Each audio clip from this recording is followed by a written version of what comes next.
Bu to'g'ridan to'g'ri kontakt orqa miya bilan.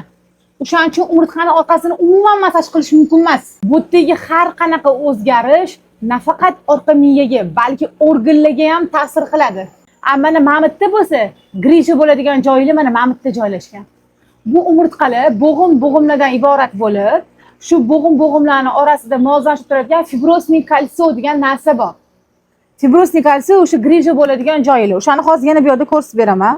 Mana umurtqalarning orasi. Mana oq turgan narsa, mana oq turgan narsa fibrosning kalsiy deydi. Mana ichkaridan, tepadan ko'rinishi. Mana orqa miya, mana mamutdan o'tgan orqa miya kanal ko'ryapsizmi? Siz mana mamutda massaj qilasiz. Mashqda yurib massaj qilasiz. Qani bu to'g'ridan to'g'ri qanaqa kontakt. Nobodda Alloh asrasin umurtqani qattiq ezib qo'ysangiz, o'shaning uchun umurtqani massaj qilib bo'lmaydi. Umurtqani qattiq ezilgan payt to'g'ridan to'g'ri orqa miyaga va bu nogironlikka olib kelib beradi. Bu bo'lsa fibrosning kalsiy. Mana shu yadro umurtqalar orasi ezilishi boshlab, bunda kichkina bo'lib qoladi. Mana yadro bu yerdan chiqib yorilib, orqa nervni siqib qo'yadi.